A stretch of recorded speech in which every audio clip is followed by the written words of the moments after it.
Following quite a bit of criticism regarding the crime bill, Joe Biden has unveiled a new proposal, essentially aimed at reducing the mass incarceration that is directly tied to the 1994 crime bill. Now let me give you some of the details, and then I'm going to criticize the way the New York Times wrote about this story. So, aiming to reverse the legacies of the 1994 crime bill, Biden called for eliminating discrepancies in sentencing between powder and crack cocaine, very, very bold, and for the elimination of mandatory minimum sentencing. He also called for an end to cash bail. I want to be clear in that this proposal is robust and it is comprehensive. The fact that we're still having a discussion about crack cocaine versus cocaine is crazy to me. The fact that it took this long for someone like Joe Biden to realize that this needs to be addressed is insane, but let me give you more. No, I gotta jump in on that. Sure. Because I'm gonna say something and then I'm gonna let Cory Booker say something. So most of the things that he's addressing here are the problems he created. It's very Trump-esque, by the way. Yeah, like let me create the problems and then take away a small portion of them and then brag that I alone can save you. So this is what Trump did with separating families at the border, with ending funding for the Special Olympics, et cetera. Biden's 1994 crime bill was an absolute disaster, created the mass incarceration in the first place. He's the one that bragged about it until very, very, very recently, and talked about how, oh my God, they should get death penalty for everything but jaywalking. He said back then, right? Now he's like, oh, I'm gonna end the death penalty. Well, which one is it, Joe? And well, what's popular at the moment? And what would help his political career? Exactly. And Cory Booker here, I'm gonna quote him, obviously running against Biden, but made a very, very good point. He said, Joe Biden had more than 40 years to get this right. The proud architect of a failed system is not the right person to fix it. I think Booker's absolutely right about that. So let me give you some more portions of this proposal. Biden's proposal calls for empowering the Justice Department to root out unconstitutional or unlawful policing and for an independent task force focused on prosecutorial discretion. So that's a good policy, as a lot of these are. A lot of them are undoing the harm he did. To be fair, in that case, the Obama administration, which Biden was a part of, was already going in that direction. And they had done some good work, which Trump has now reversed.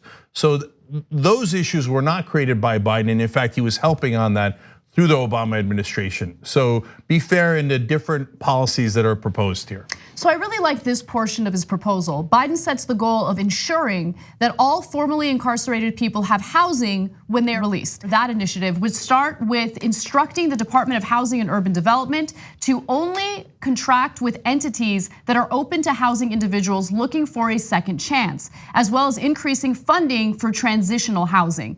This is incredibly important because right now we do not have an infrastructure in place to help people transition back into society. In fact, if you're a convicted felon, I mean, you're already serving a life sentence. People don't want to hire you. It's very difficult to get housing. And so having an infrastructure in place to make sure that people can transition back into society is important for so many reasons. Not only would it improve their lives and help them become productive members of society, but it would also decrease recidivism. They're less likely to be repeat offenders. So that's important as well. And remember, I mean, taxpayer money goes into this insane mass incarceration that we're experiencing in the United States right now. So he's also thinking about decriminalizing marijuana. Again, wow, how bold. I don't care about that. I mean, I do care about it in that it should be rescheduled. It should not be a Schedule 1 substance. He says that he would schedule it as a Schedule 2 substance, and that would open the doors for more scientific research into the plant, which I think is great. The thing that frustrates me about that is that there are so many people who have already paid the price as a result of the inaction on the federal level. And he was vice president for 8 years. Yeah. I mean, they had the ability to do something about it, and now he's decided, oh, maybe I'll decriminalize it because I heard the young kids, they really like the pot these days. Yeah, well, 3 things on that. So first of all, on decriminalization versus legalization, no, just make it legal. Make it legal, because if you only decriminalize, it still makes selling marijuana illegal, so it doesn't really get rid of the gangs. And how are you supposed to buy it? I mean, you have half a black market. It's dumb, I don't agree with it. I know there's good people on the decriminalization side, but there's no need for half a loaf, and it is counterproductive in some ways. Just make it legal. Substance 2, no, hell no. Okay, get it off the illegal substance list altogether. And I gave credit to Obama earlier in this segment for doing good work on the federal government, checking some of this abuse at the state level in terms of prosecutions and cops, et cetera. But Obama was terrible on this issue. When asked about legalization, he laughed out loud, like marijuana. Now, remember, Obama admitted he smoked marijuana when he was younger, but he said, I didn't get caught. I was going to Colombia. I was among the elites. So it wasn't a big deal to me. So, and Kamala Harris also laughed at the question in 2014 when she was asked by a local reporter whether she would consider legalizing marijuana. So this is a common, pattern thread that you've seen with lawmakers both on the left and the right.